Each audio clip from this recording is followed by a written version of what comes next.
नमस्कार। मैं हूं महेंद्र सिंह और आप देख रहे हैं कैपिटल हेडलाइंस। आज के कार्यक्रम में हम बात करेंगे बिहार की पॉलिटिक्स की। बिहार में राज्यसभा की दो सीटें खाली हुई हैं, एक मीसा भारती की सीट खाली हुई है और दूसरी विवेक ठाकुर की।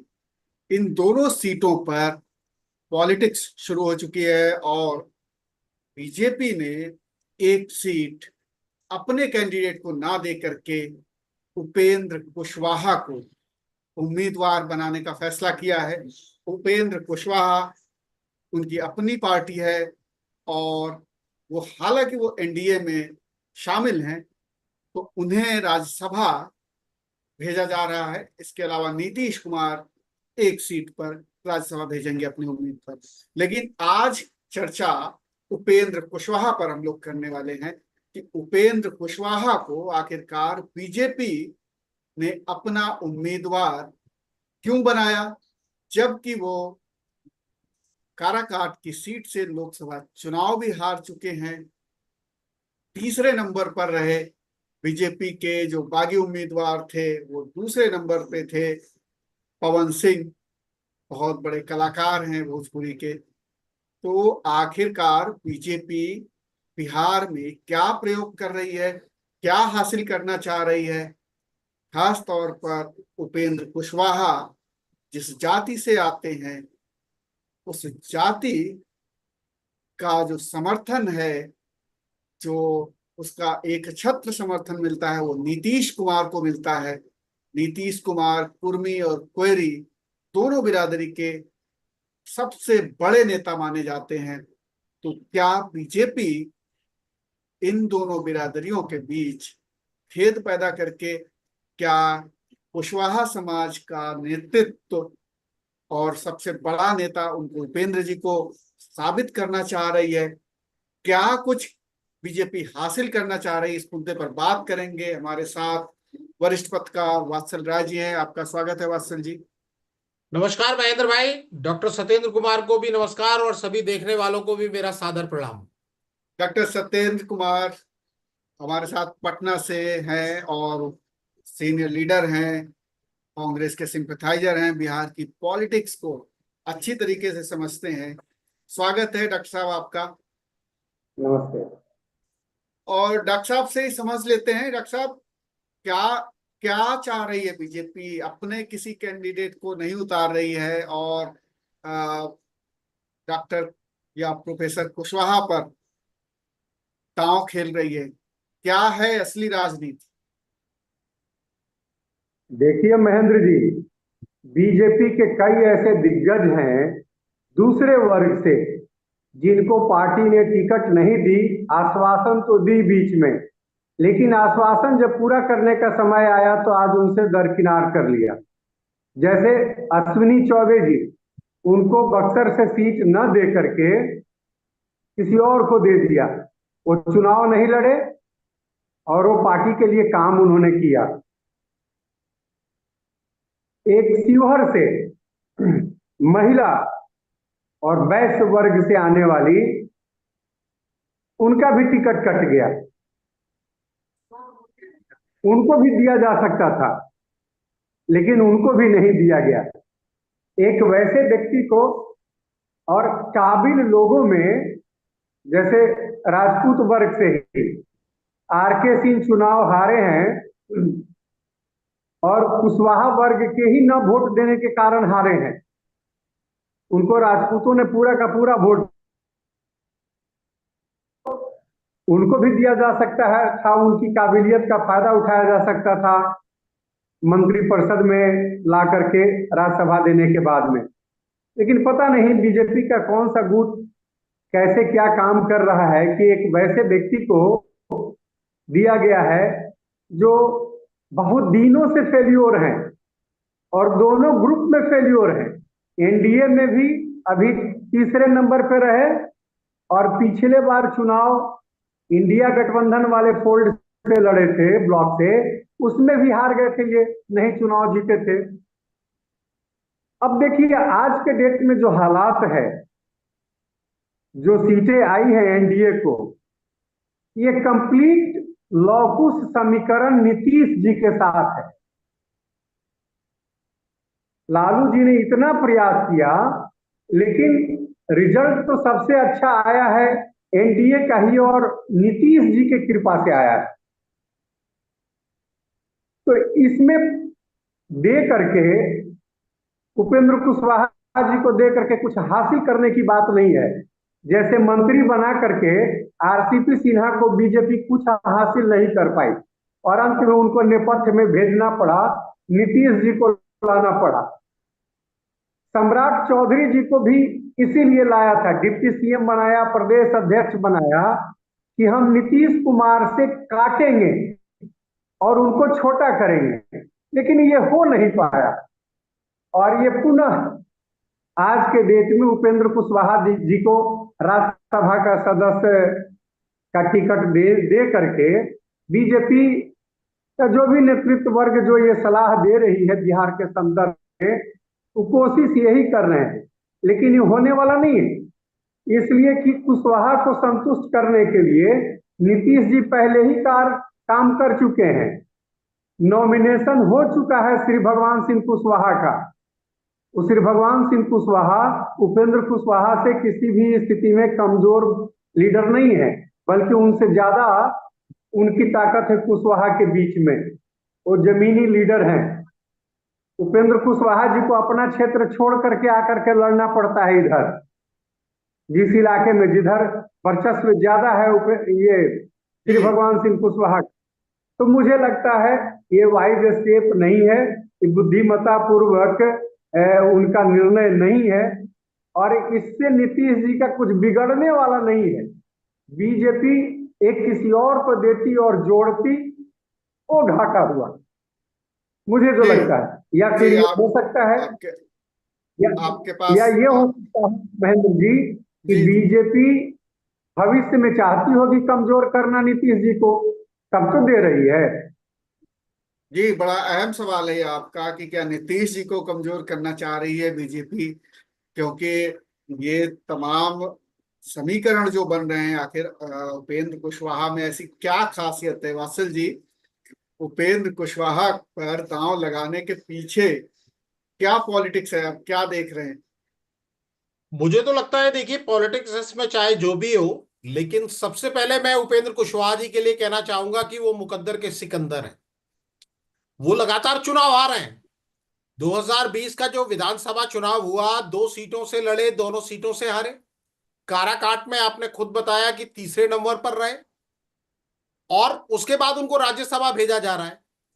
2 सीटें खाली हुई हैं। सब जानते हैं कि बीजेपी के सांसद विवेक ठाकुर लोकसभा में चुने गए। मीसा भारती राष्ट्रीय जनता दल की, वो भी लोकसभा के लिए चुनी गई है। बीजेपी ने केवल 1 सीट पर उम्मीदवार के नाम का ऐलान किया है। दूसरी सीट के लिए अभी एनडीए की तरफ से या बीजेपी की तरफ से किसी के नाम का ऐलान नहीं किया गया है। और ये उपेंद्र कुशवाहा वो शख्स है जो डॉक्टर सत्येंद्र कुमार कह रहे हैं कि शायद नीतीश कुमार को चेक एंड बैलेंस के लिए रखा गया है। कुशवाहा वोटर्स की बड़ी कीमत है बिहार के अंदर। अगर 2015 का हम विधानसभा चुनाव देखते हैं तो उस समय जहां तक मुझे याद है कि 20 एमएलए कुशवाहा समाज से चुने गए थे, जिसमें से 11 अकेले जेडीयू से थे। जब 2020 में चुनाव हुआ तो 4 एमएलए घटे कुशवाहा समाज के, कुल मिलाकर 16 कुशवाहा समाज से एमएलए चुने गए। लेकिन जेडीयू को बड़ा नुकसान हुआ। उस समय जेडीयू से सिर्फ 4 ही एमएलए चुने गए, बाकी दूसरी पार्टियों से, आरजेडी से 2020 में भी 4 चुने गए और 2015 में भी 4 चुने गए थे। बीजेपी से भी 1 कम हुआ।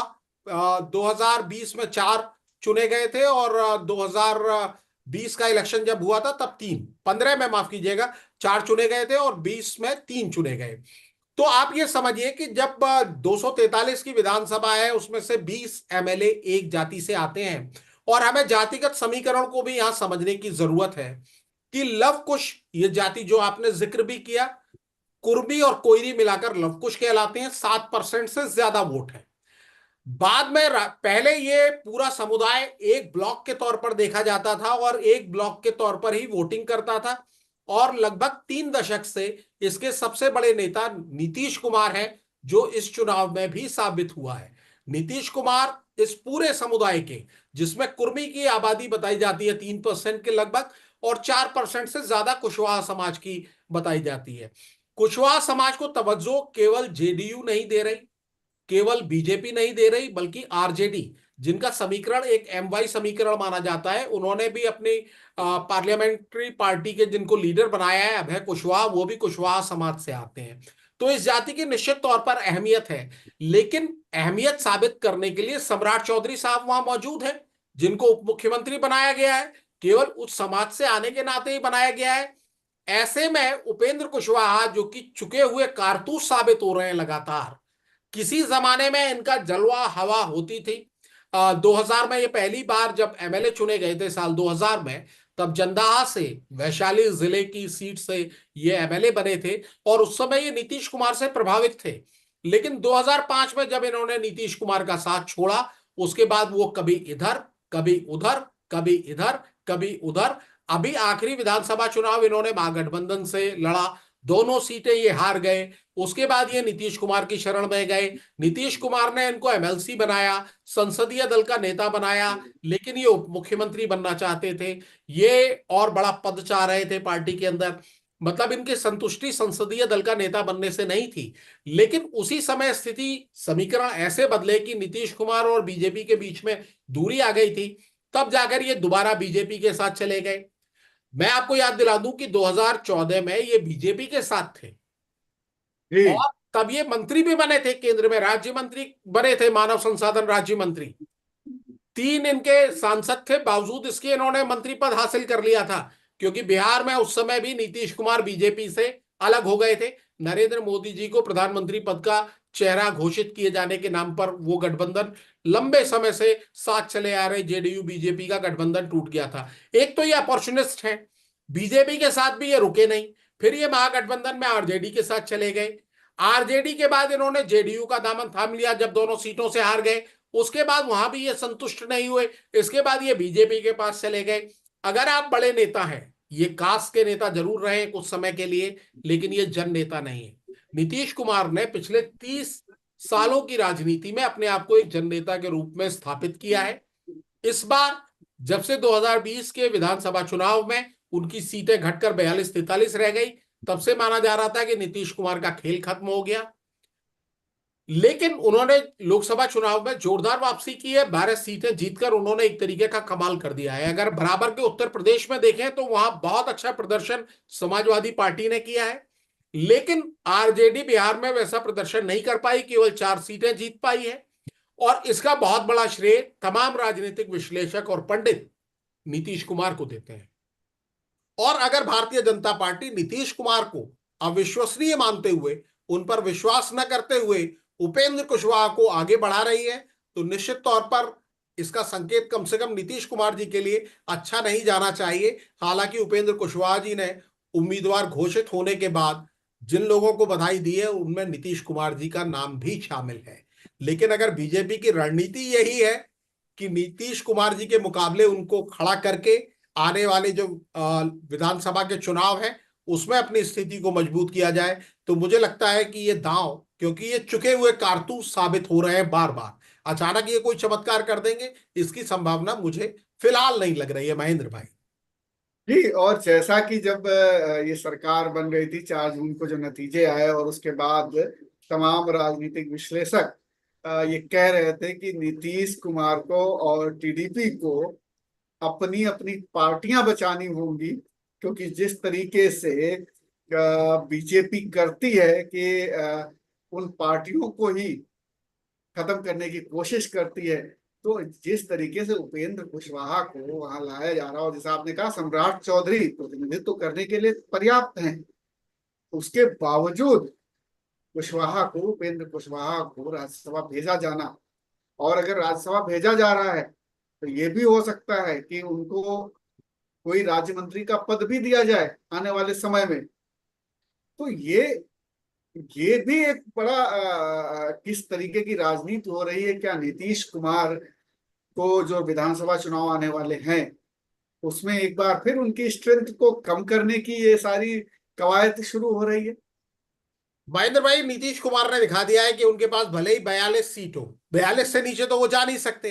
अब प्रशांत किशोर जो दावा कर रहे थे कि अगर इससे ज्यादा सीटें आ जाएं, 3 से ज्यादा आ जाएं, 4 से ज्यादा आ जाएं, तो मैं ये कर दूंगा वो कर दूंगा, वो तो फेल हो गया। 12 सीटें वो जीत के आए। कुछ सीटें जैसे पूर्णिया की सीट सिर्फ 24,000 वोटों से उन्होंने हारी, नहीं तो 13वीं सीट भी होती। स्ट्राइक रेट बीजेपी से बेटर है, आरजेडी से बेटर है, कांग्रेस से बेटर है, उपेंद्र कुशवाहा की पार्टी से बेटर है। नीतीश कुमार ही है जो इंडिया अलायंस आपको सामने खड़ा दिख रहा है, वरना कांग्रेस के साथ आने के लिए कोई तैयार नहीं था। और जैसे ही नीतीश कुमार अलग हुए, आप याद कीजिए, आम आदमी पार्टी के नेता ने चुनाव नतीजे आने के पहले अरविंद केजरीवाल ने ऐलान कर दिया कि हम कांग्रेस के साथ आगे गठबंधन में नहीं रहेंगे। नीतीश कुमार वो फोर्स हैं, उन्होंने राष्ट्रीय फलक पर अपनी ताकत को साबित किया है। बिहार उनकी जमीन है, और इस लोकसभा चुनाव ने यह भी साबित किया है कि आप पार्टियां तोड़ सकते हैं, लेकिन जहां पोस्टर बॉय है, जहां हीरो है, वहीं पर पब्लिक सिनेमा देखने आएगी। शो वहीं हिट होगा जहां हीरो खड़ा है। जहां उद्धव ठाकरे खड़े हैं वहीं शिवसेना है, जहां शरद पवार खड़े हैं वहीं एनसीपी है, जहां नीतीश कुमार खड़े हैं वहीं जेडीयू है। अगर कोई इस गलतफहमी में है इन चुनाव नतीजों के बाद भी कि हम नेताओं को तोड़ेंगे फोड़ेंगे, और आपके सामने है, मैंने आपको एग्जाम्पल के साथ दिया। अगर डॉक्टर सत्येंद्र कुमार बिहार से आते हैं, वो बता दें क्या 2020 के विधानसभा चुनाव में 2 सीटों से उपेंद्र कुशवाहा नहीं हारे? वो बता दें कि वो लोकसभा चुनाव अभी काराकाट से नहीं हारे, या उनका कोई समर्थक बता दे। उपेंद्र कुशवाहा की एक आदत है, इसी के लिए लालू यादव ने भी कुछ समय पहले सवाल किया जब उन्होंने राहुल गांधी पर प्रश्न चिन्ह लगाया था। कांग्रेस के नेता है राहुल गांधी। जब सवाल उठाया उपेंद्र कुशवाहा ने राहुल गांधी पर, तो लालू प्रसाद यादव का बड़ा चर्चित बयान है। उन्होंने कहा कि उपेंद्र कुशवाहा कोई नेता है। आज लोग सवाल यही कर रहे हैं कि क्या उपेंद्र कुशवाहा वास्तविकता में नेता है, क्योंकि इस कुशवाहा समुदाय से, अगर उपेंद्र कुशवाहा सबसे बड़े नेता है, तो सम्राट चौधरी उप मुख्यमंत्री के तौर पर क्या कर रहे हैं? आरजेडी ने अभय कुशवाहा को क्यों आगे बढ़ाया?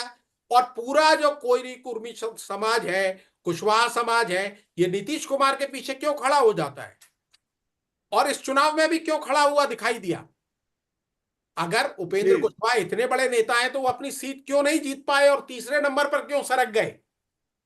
जहां 3.25 लाख से ज्यादा वोटों से हार का मार्जिन हुआ हो, वहां आप तीसरे नंबर पर हो गए हो, तो आप अपनी स्थिति जमीन पर समझ सकते हैं। और वहां जो इनकी सीट जीते हैं वो माले के उम्मीदवार हैं, गठबंधन के उम्मीदवार हैं। एनडीए क्या हासिल करना चाहता है ये समझना अभी की स्थिति में बड़ा मुश्किल है। ये बहुत अहम सवाल आपने उठाए, और डॉक्टर सत्येंद्र कुमार से जान लेते हैं। डॉक्टर सत्येंद्र कुमार, इनकी पॉलिटिकल ताकत क्या है उपेंद्र कुशवाहा की? क्या आज के डेट में महेंद्र जी, इनकी कोई पॉलिटिकल ताकत नहीं है। कहीं जुगाड़ू ताकत होगी बीजेपी के नेतृत्व के अंदर में तो अलग बात है। आप देखेंगे, समीक्षा करेंगे इनके कंस्टिट्यूएंसी का, तो इनके जाति का वोट इनको नहीं मिला। इनकी जाति का वोट सीपीआईएमएल को गया, जो इन्हीं के जाति के हैं, इन्हीं के जाति के हैं, और उनको वोट मिला। इनको तो दूसरे वर्ग का वोट मिल गया, एनडीए का वोट। नहीं तो ये भी नहीं आता, जो वोट उनको आया है ये भी नहीं आता। अपने जात का तो एकदम वोट नहीं मिला। और एक बात और है महेंद्र जी, 19 अप्रैल को चुनाव हुआ, एक ही डिस्ट्रिक्ट में 3 असेंबली सेगमेंट जो है औरंगाबाद डिस्ट्रिक्ट का, औरंगाबाद कंस्टिट्यूएंसी में है, और 3 है काराकाट में। कुशवाहा समाज से आरजेडी से चुनाव जीता उस औरंगाबाद में। इनके कहने से एनडीए के कैंडिडेट को एक वोट नहीं मिला, और इनके यहाँ अंतिम डेट में चुनाव था, इसलिए राजपूतों ने इनको वोट नहीं किया। क्योंकि इनके कहने से एक वोट नहीं मिला राजपूतों को, राजपूत को, सुशील सिंह को औरंगाबाद में, इसलिए काराकाट में इनको राजपूतों का वोट नहीं मिला, और अपने जाति का भी वोट नहीं मिला। अब पता नहीं बीजेपी ये क्यों कर रही है, वही समझे। और एक बात और मैं कहना चाहूंगा, देखिए बीजेपी के अंदर के भी दलित नेता, मैंने पहले भी कहा था एक चर्चा परिचर्चा में, डॉक्टर डॉक्टर संजय पासवान जी जो दूरदृष्टि रखते हैं, पढ़े लिखे काबिल आदमी जी है, एक्स मिनिस्टर है, उन्होंने कहा था कि अगर नीतीश जी का सहयोग नहीं रहता तो 0 पर आउट हो सकता था। और आज जी, बिल्कुल जब बिल्कुल हम लोग ठीक बात है। जब हम और लोग चर्चा जब हम लोग चर्चा कर रहे हैं उपेंद्र कुशवाहा जी की, तो एक और दलित नेता मंत्री हैं सदा, वो सीमांचल से आते हैं, उन्होंने भी कहा है आज कि अगर नीतीश जी का सहयोग नहीं रहेगा तो बीजेपी 0 पर आउट होगी। ये गलतफहमी में नहीं रहे। प्रेजेंट कैबिनेट में मिनिस्टर हैं, दलित हैं, सदा साहब, उन्होंने भी ये बात आज रखी है उपेंद्र कुशवाहा के ही इशू पर कि अगर ये सोचती है बीजेपी कि हम नीतीश जी को धोखा दे करके और कहीं अलग कर देंगे तो गलतफहमी है।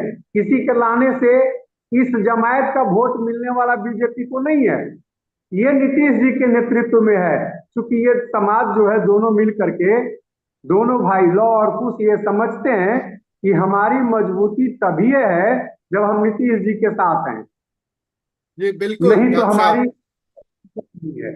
बिल्कुल डॉक्टर साहब आप सही कह रहे हैं। लेकिन एक बात तो साफ तौर पे लग रही है, दिख रही है, और सम्राट चौधरी को जिस तरीके से उप मुख्यमंत्री बनाया गया और उसके बाद उपेंद्र कुशवाहा को राज्यसभा भेजा जा रहा है, इसका साफ मतलब यह है कि नीतीश कुमार को कमजोर करने की कोशिश हो रही है। क्योंकि एक तरीके से ये संदेश दिया जा रहा है कुशवाहा समाज को कि देखिए, बीजेपी आपके लिए सबसे बड़ी हमदर्द पार्टी है। हमने आपके नेता को उप मुख्यमंत्री भी बनाया, हम आपके नेता को राज्यसभा भी भेज रहे हैं, जबकि वो हमारी पार्टी से नहीं है। तो निश्चित तौर पर जी ये महेंद्र जो, भाई, बस मैं एक आंकड़े में जी करेक्शन करना चाह रहा हूँ, काराकाट के आंकड़े में बता देता हूँ। जी मैंने 3.25 का जो अंतर बताया था, अंतर बेसिकली उतना नहीं था। 3.25 लाख वोट पवन सिंह को मिले थे, और जो वहां से जीते हैं राजा राम सिंह, उनको 3,80,581 वोट मिले थे, और उपेंद्र कुशवाहा को 2,53,876 वोट मिले थे। तो ये एक वहां की तस्वीर थी जिस समय वो चुनाव हारे थे। बिल्कुल तीसरे नंबर पर रहे। और इसी जी। से पता चलता है कि उनकी पॉलिटिकल ताकत अपने इलाके में भी कितनी है। बस उनके कद तो को बढ़ाने के लिए, मुझे ऐसा लगता है कि कद को बढ़ाने के लिए बीजेपी शायद उन्हें ये मौका दे रही है। बिल्कुल उनके कद को बढ़ाने के लिए और उनके समाज को ये बताने के लिए कि देखिए, असली में हम ही आपको रिप्रेजेंटेशन दे रहे हैं, और अगर आप हमारे साथ रहेंगे तो भविष्य में हो सकता है आपके इस समाज से वहां कोई मुख्यमंत्री बनाया जाए। और इसी कवायद में है। और निश्चित तौर पे अगर आप कुर्मी और कुशवाहा को अलग अलग तोड़ देते हैं तो नीतीश कुमार की ताकत को आप कम करने की कोशिश करेंगे। हालांकि ये बात सही है, डॉक्टर सत्येंद्र जिस तरीके से कह रहे हैं, लौ और कुश को अलग कर पाना नामुमकिन जैसा है। नीतीश कुमार बहुत ऊंचे कद के नेता हैं और उन पर पूरा भरोसा ये समाज करता है, और उन्होंने बार बार ये साबित भी किया है। ये अच्छी लगी आपको चर्चा तो आप कमेंट करके हमें जरूर बताएं, दर्शकों से मैं कहना चाहूंगा। और डॉक्टर सत्येंद्र कुमार, आपका भी बहुत बहुत शुक्रिया, आप कैपिटल हेडलाइंस में जुड़े, आपने अपना समय दिया। और वात्सल जी, आपका भी बहुत बहुत शुक्रिया, आपने कैपिटल हेडलाइंस को समय दिया। इस चर्चा को यही धन्यवाद। विराम देते धन्यवाद हैं, महेंद्र भाई। और हम लोग फिर दूसरी चर्चा में आपसे जुड़ेंगे।